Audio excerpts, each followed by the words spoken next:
kita tetap ngaji dengan cara tentunya yang tidak melanggar hukum tentunya ya, dan tidak membahayakan sesama kita. Baik teman-teman, kita mendapat pertanyaan mengenai hadis Abu Daud yang hadisnya sahih ya, innar ruqa wat tamaima wat tiwala syirkun ya. Sesungguhnya ini hadis yang nomor berapa tadi ya, Sidi Musa? Ini hadis tentang keharaman secara umum tentang ruqyah, jimat ataupun teluh ya. Ya. Apa hadisnya? Tadi inna ruqa wat tamaima wat tiwala syirkun. Sesungguhnya ruqyah, ruqa jamak dari ruqyah ya. Ruqyah secara bahasa itu dapat diartikan dengan jampi-jampi, mantra yang diangkat ya. Kemudian wat tamaim itu jamak dari tamimah, pelengkap. Jadi ketika ada orang merasa dirinya kurang keren, lalu dia memasang susuk atau memakai jimat. Nah, ini beda antara susuk dengan jimat ya. Susuk itu agak berbahaya, bukan agak lagi, sangat berbahaya. Tapi kalau jimat, ini ada yang seperti ruqyah, ada yang syar'i, ada yang tidak syar'i. Kenapa kemudian kita membedakannya? Berarti kita nggak paham persoalan yang sebenarnya. Nah, nanti kita bisa cek. Jadi jimat itu bahasa Indonesia. Kita sudah terkooptasi bahwa kata jimat ini syirik. Padahal tidak mesti. Saya tidak menganjurkan antum pakai jimat tentunya. Tapi ini kita kajian hadis fikih ya. Apakah berkaitan akidah? Nanti kita coba lihat. Tamimah, jamaknya tamaim, artinya pelengkap. Orang merasa dirinya kurang lengkap, maka ketika dipakaikan sesuatu kepada dirinya, baik tulisan ataupun apapun yang sejenisnya, media-media tertentu, maka disebut tamimah. Ya, jamaknya tamaim. Sesungguhnya ruqyah-ruqyah itu, sesungguhnya jimat-jimat itu, ya. Wat tiwalah. Nah, tiwalah ini diperdebatkan apa itu pengasihan. Tapi sesuai dengan namanya, ini bukan cocokologi. Inilah akar kata dari teluh. Tiwalah. Ya, yang membuat orang berpaling bisa juga ya. Jadi teluh ini salah satu ya serapan ke bahasa kita, tapi dalam bahasa Arab tiwalah maknanya lebih umum. Misalnya suami istri, si istri pengen suaminya tunduk, lalu dia ambil air bekas kakinya diminumin ke suaminya, itu tiwalah. Nah, ini banyak terjadi. Atau dia cari daun daun serai apa? Yang ada sirih ya, daun sirih yang akarnya, yang uratnya itu ketemu atau pisah gitu ya. Ketemu ruas, itu istilah-istilahnya begitu. Antum ngerti ya misalnya. Kirain antum sembunyiin ya. Ternyata emang yang ada itu. Lalu kemudian ditanam pakai media, mohon maaf, kuku, celana dalam gitu ya. Tanam di suatu tempat. Nah, ini namanya teluh. Dan Nabi mengatakan syirkun, ini syirik. Ya, atau kayak mau menyelakakan orang, ambil fotonya atau rambutnya lalu ditusuk-tusuk. Wah, ini syirik besar. Orang yang jadi korban, dia syahid kecil kalau dia ridho kepada Allah Subhanahu wa taala. Dan semoga kita terjaga dari itu semua. Teman-teman yang dimuliakan Allah, ini hadis Abu Daud. Hadisnya sahih, tapi sahih versi Abu Daud.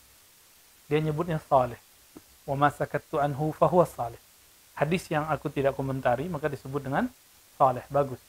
Tapi dia tidak sampai kepada derajat sahih versi Imam Muslim ataupun Imam Bukhari.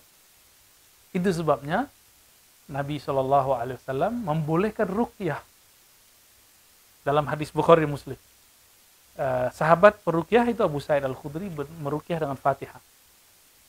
Loh, kok bertentangan? Kata hadis ini ruqyah haram, syirik. Kenapa di Sahih Bukhari dibolehkan? Berarti hadis ini umum, ada khususnya. Kalau kita belajar usul fikih ada namanya am, ada namanya khas. Ada am, ada khas. Ada yang umum, ada yang khusus. Yang mana yang dilarang, yang syirik? Di situ ada alif lam. Innar ruqa ada alif lamnya. Wat tamaima ada alif lamnya. Apa? Syirkun. Wat tiwala syirkun. berarti yang termasuk ke dalam alif lam itu ruqyah-ruqyah tertentu gitu maksudnya. Pelengkap media-media pelengkap tertentu. Jadi sebenarnya jimat ini seharusnya dikembalikan ke mana asalnya, yaitu tamaim, tamimah. Media pelengkap. Ya. Media pelengkap bisa jadi keris, bisa jadi tulisan. Ya.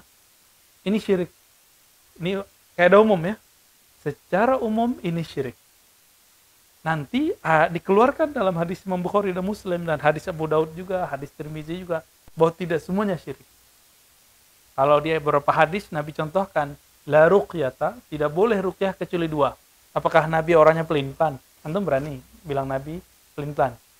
Kan enggak. Berarti Nabi kadang-kadang berbicara dalam konteks tertentu, lalu dalam konteks yang lain beda lagi. Apa kata Nabi? La ruqyata illa misnatain. Tidak boleh ruqyah kecuali 2 hal. Digigit sama binatang berbisa ya, atau humma. Humma ini artinya demam. Demamnya demam tertentu, nggak bisa demam berdarah, itu nggak bisa, nggak kejar sama ruqyah. Lalu teman-teman yang melakukan Allah, hadis ini digiring oleh teman-teman kita yang punya agenda ruqyah, tapi kemudian menolak pengkhususan semuanya. Ya boleh dia kemudian mempunyai agenda. Oke, dia punya proyek ruqyah, nggak masalah. Tapi ulama kita juga mempunyai apa yang disebut tamaim. Nah, mughlaq.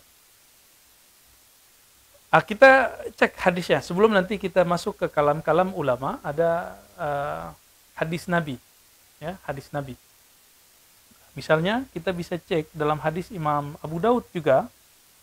Teman-teman bisa lihat di nomor 3893. Ya. Mungkin Syarifuddin nih standby ya. Wabila qala haddatsana Musa bin Ismail qala haddatsana Hammad an Muhammad bin Ishaq an Amr bin Shu'aib an abihi an jaddi anna Rasulullah sallallahu alaihi wasallam kana yu'allimuhum min al-faza'i kalimat. Jadi Nabi sallallahu alaihi wasallam mengajarkan para sahabat terhadap suatu kejadian atau yang menakutkan, itu faza, kalimat, beberapa kalimat. A'udzu bikalimatillahi tammah. Apa kalimat yang diajarkan Nabi? Doa ta'awuz. Tapi ta'awuznya khusus, bukan ta'awuz biasa. Berarti ta'awuz ini ada teknik-tekniknya. Ada ta'awuz, a'udzubillahi minasyaitonirrajim. Ada ta'awuz dari faza, dari binatang-binatang yang berbahaya, dari sihir-sihir. Ini dia. A'udzu bikalimatillahi tammah. Aku berlindung dengan kalimah Allah yang sempurna, min ghadabih, dari kemurkaannya, wa syarri ibadih, dan keburukan hamba-hambanya, wa min hamazati syayatin, dan dari tentara-tentara atau godaan-godaan syaitan ya, wa ayahdurun, dan kehadirannya tentara-tentara syaitan tersebut. Coba lihat kalimat belakangnya. Ini lafaz hadisnya. Wa kana Abdullah ibn Umar yu'allimuhunna man aqala min bani. Ibnu Amr, bukan Ibnu Umar ya. Di sini wawunya ketinggalan ini. Abdullah ibn Amr, itu yang sahih. Abdullah bin Amr, kalau dia punya anaknya sudah mumayyiz, maka diajarin baca doa ini. Baca pagi sore. Tapi jika anaknya belum berakal, mumayyiz, wa man lam ya'qil katabahu fa'alaqahu alaih. Apa terjemahannya? Yang belum berakal, belum mumayyiz, belum aqil, belum berakal sempurna, maka beliau katabahu, dia tulis. Itu a'udzubillahi, a'udzu bikalimatillahi tammat, a'udzu bikalimatillahi tammah min ghadabihi wa syarri ibadihi wa min hamazati syayatin ayyahdurun. Itu ditulis lalu dikalungin kayak si pitung. Antum pernah nonton film si pitung? Gede gitu ya. Gimana tuh? Syirik gak tuh? Orang Betawi mau dibilang tokoh pahlawannya musyrik. Wah, banyak lawannya ntar antum tuh. Hadis ini teman-teman, hadza hadisun hasanun. Ya, hadis ini hasan ya. Tapi yang mengatakan hasan bukan Imam Abu Daud.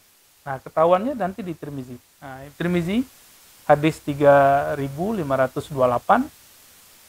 Ini lebih umum lafaznya. Sanadnya sama, nanti ketemu Amr bin Syu'aim an Abihi an Jaddi anna Rasulullah sallallahu alaihi wasallam qala idza fazi'a ahadukum fin naum.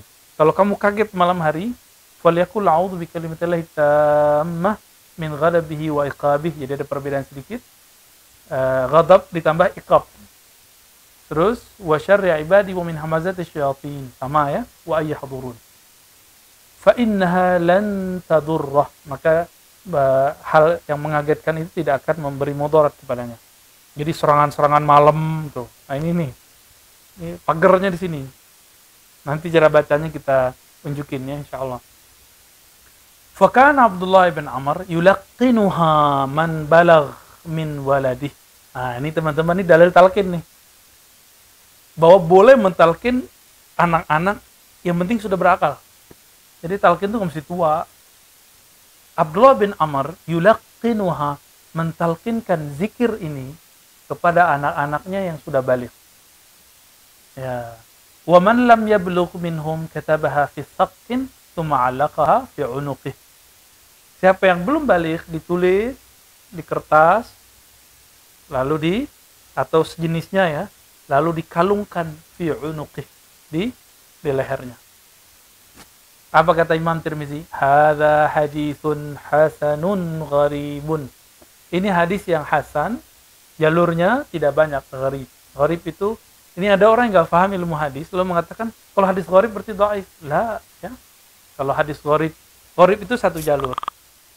Jalurnya ke Nabi. Jadi sahabatnya cuma satu, Abdullah bin Amr. Tapi ke bawahnya kan banyak. Jadi gharib ini ada nisbi, ada mutlak. Nah, ini gharibnya nisbi. Di tengah-tengah kan sudah mecah sanadnya. Setelah Muhammad bin Ishaq ke bawah sudah mecah sanadnya. Ya. Nah, teman-teman yang dimuliakan Allah, ini hadis dihasankan oleh Imam Tirmizi. Siapa Tirmizi itu?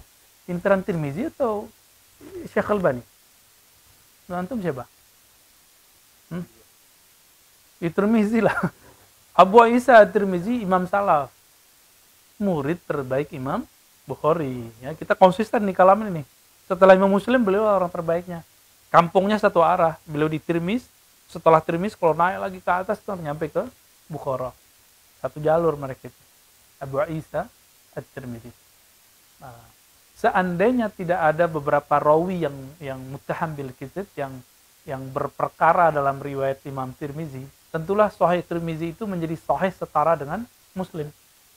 Bahkan bacanya lebih enak. Jadi siapa yang ngaji hadis terus senang fikih, fa'alaihi bi kitabi Sunan Tirmizi. Nama kitab aslinya kan Al-Jami' As-Sahih. Sama kayak Sahih Bukhari, Al-Jami' As-Sahih. Cuma karena ada beberapa kejanggalan rawinya, ya, maka beliau kemudian mengatakan, apa kata beliau? Semua di dalam kitabku ini boleh diamalkan kecuali 2 hadis. Nah, 2 hadis ini sudah pernah kita bahas di waktu yang lain, nanti kita bahas lagi. Ya, itu di kitab Al-Ilan, ya, lalu disyarah kemudian juga oleh Imam Ibnu Rajab Al-Hanbali, murid dari Ibnu Qayyim Al-Jauziyah. Nah, teman-teman, hadis-hadis begini ini banyak, ya. Ada di Ahmad, banyak, ada di hadis Ahmad, ada yang semakna dengannya dalam Sunan Ad-Darimi dan lain-lainnya. Nah, ini kan hadis. Sahabatnya udah ngelakukan nih. Siapa yang sahabat bukan? Abdullah ibn Amr. Coba perhatikan. Seandainya Abdullah bin Amr itu menganggap ini syirik, dia mau lakukan nggak? Oke. Kalau sekarang ada sekelompok orang, satu aliran mengatakan bahwa mengalungkan kalimah zikir jadi jimat itu syirik, maka dia sudah mensyirikkan sahabat Nabi Abdullah bin Amr. Jadi seandainya mereka hidup di zaman sahabat Nabi, mereka akan mengkafir-kafirkan sahabat Nabi. Antum bisa bayangkan. Ya. Belum lagi kita ngomong hadis tabaruk. Sahabat Nabi cium tangan kaki Nabi. Gimana? Sahabat Nabi radhiyallahu taala anhum berebut air ludah Nabi. Seandainya nih Khawarij ini hidup di zaman Nabi, itu mereka akan mengatakan, "Ya Muhammad, anta musyrik billah. Ya, ya ashab Rasulullah, ya wahidullah wa la tusyriku billah. Pasti mereka kalau ngomong gitu, umat Muhammad, Muhammad, tauhid yang benar dong. Ini bahayanya teman-teman. Nah, yang paling lucu apa? Syekh Albani mengatakan potongan depannya sahih ketika lafaz katabaha Abdullah Ammar menulis itu gak sahih. Jadi dia mensahihkan sesukanya, mendhaifkan sesukanya. Nah, nanti kita pakai riwayat Ibnu Hibban dalam Sahih Ibnu Hibban. Ini ada penjelasan lebih jelas ya. Insyaallah marhaban. Ibnu Hibban dalam sahihnya berikan dari Sayyidina Ibnu Mas'ud bahwa Nabi kariha ashran. Lalu di tengahnya ada Nabi tidak suka di 10 hal. Di tengahnya Nabi menunjukkan warruqa ila bil muawwidzat. Ruqyah kecuali dengan menggunakan ta'awuz kepada Allah. Berarti jimat juga sama. Jimat juga diharamkan. Haramnya itu kalau di lafaznya itu tidak ada lafaz Allah. Ta'awuz kepada Allah Subhanahu wa ta'ala. Jadi hukumnya ini bareng. Nah, ini tanda kalau usul fikih mereka bermasalah. Gila ruqyah ada khususnya, kok tamimah nggak ada khususnya.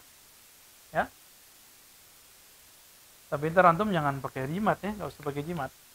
Ini kita lagi mentafsil hukum-hukum saja bahwa tidak semua ruqyah, tidak semua jimat itu haram. Ya. Sekarang kita ngecek ke kitab Imam Nawawi, Imam ahli hadis. Beliau punya kitab Al-Azkar dan beliau juga mengatakan sama, boleh dengan syarat yang ditulis adalah asma-asma Allah. Begitu juga yang paling ajib adalah kitab Ibnu Qayyim. Apa kitab Ibnu Qayyim? At-Tibbun Nabawi. Nih, siap-siap nih antum ya. Coba kufurkan, syirikkan imam antum sendiri. Dalam bab kaf ada tulisan kitabah. Salah satu kitabah itu artinya tulisan, salinan. Beliau menukil sesuatu yang diriwayatkan dari Imam Ahmad mengenai menulis tulisan jimat untuk tolak bala. Cuma nama ini cuma kitabah. Ya. Apa kata beliau? Dinukil dari Imam Ahmad, arju alla ba'sa bih. Ternyata kita cek itu dari masail Imam Ahmad yang dikumpulkan oleh Imam Abu Daud. Coba kita lihat. Akhbarana Abu Bakar qala hadatsana, Abu Bakar ini anaknya Abu Bakar bin Abi Daud. Qala hadatsana Abu Daud qala raaitu Ali ibni li Ahmad ya. Wa huwa saghirun tamimatan. Raaitu ala ibni li Ahmad wa huwa saghirun tamimatan. Aku melihat, kata Abu Daud, ini Imam Ahmad nih. Imam Ahmad punya anak. Saksinya Abu Daud. Abu Daud ini seperguruan sama Imam Bukhari. Ngaji ke Imam Ahmad. Tapi mulazamah bukan Imam Bukhari. Imam Bukhari mulazamah ke Imam Ishaq, bukan Imam Ahmad. Sedangkan Imam Abu Daud mulazamahnya ke Imam Ahmad lebih banyak. Apa kata beliau? Ra'aitu ala bni li Ahmad wa huwa saghirun tamimatan. Aku melihat di atas, ya, bagian atas badannya anaknya Imam Ahmad ada tamimah. Inilah pasti tamimah loh. Jamaknya apa? Tamaim.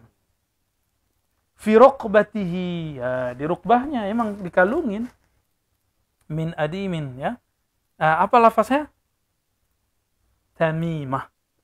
Bisa juga disebut hirzun atau huruz. Itu artinya sama, penjagaan. Gimana tuh? Jadi Imam Ibnu Qayyim nukil di Tibbun Nabawi. Dia mengatakan ini Tibbun Nabawi loh, bukan Tibbus Syirki. Bukan tib yang syirik, pengobatan syirik. Ini Tibbunnya Nabi. Jadi Ibnu Qayyim menegaskan bahwa ini adalah salah satu pengobatan kenabian. Nah, ini bisa dikembangkan nanti oleh Buya Barasaki Faisal dan Mubarak, ya. Mahmud Mubarak. Nanti ada ilmunya. Ntar kita tunjukin orang ahlinya, ya. Tapi ke guru kita beres ntar. Ada teknik-teknik bacanya. Kalau nggak tahu time-timenya, waktu-waktunya, cukup sholat 2 rakaat langsung nulis. Itu udah boleh. Ya. Kalau enggak ya hatinya aja yang zikrullah kepada Allah, minta persetujuan kepada Allah Subhanahu wa taala.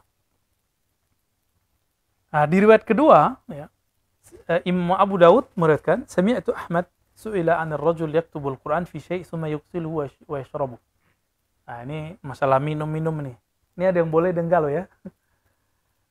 Jadi Imam Ahmad ditanya mengenai seseorang yang nulis Quran, yang ada asma Allah pasti di situ.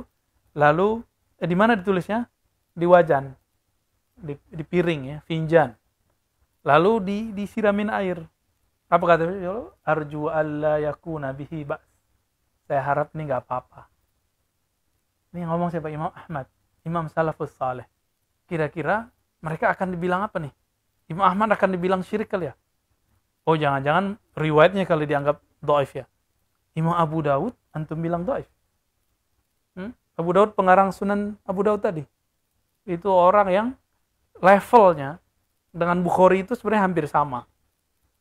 Jadi mereka itu imam yang 6 ini levelnya hampir sama. Beda-beda tipis saja, beda satu jengkal doang. Jadi jangan memberhalakan Bukhari Muslim juga. Di Bukhari Muslim juga ada tapi tidak disebutkan lafaz ini. Lafaz menulis ya. Nah, disinilah muncul riwayat fikih Imam Ahmad yang kemudian ditulis ulang oleh Imam Ibnu Qudamah, kemudian Ibnu Taimiyah, lalu diriwayatkan oleh Ibnu Muflih, dan juga ditulis oleh Ibnu Qayyim al-Jauziyah dalam At-Tibbun Nabawi. Kira-kira gimana? Kalau itu ada di Tibbun Nabawi, ini syirik nggak nih?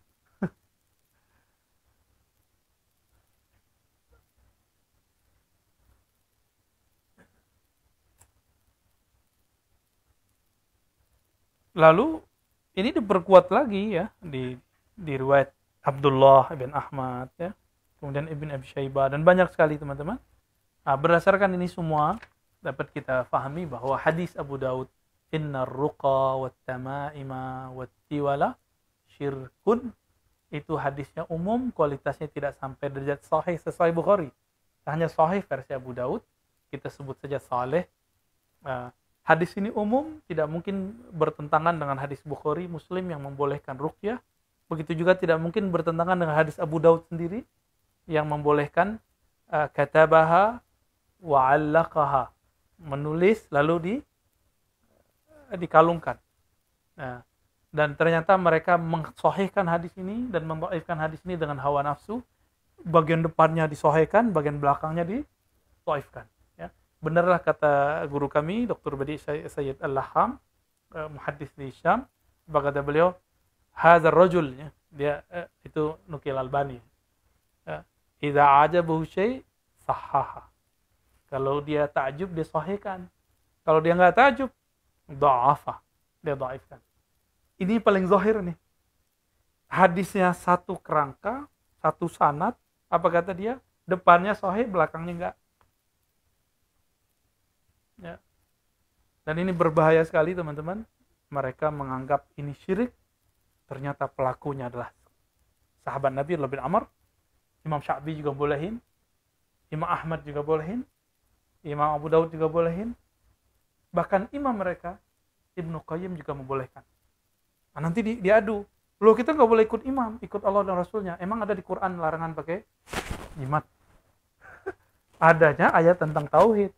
Selama isi jimatnya itu tentang aku berlindung kepada Allah, nggak ada masalah.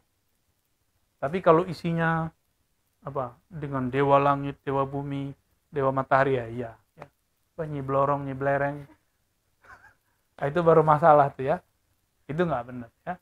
Jadi tergantung isinya apa. Jadi bukan masalah medianya. Baik, nasallahu alaihi wasallam. Assalamualaikum warahmatullahi wabarakatuh. Lanjut Sidi Musa.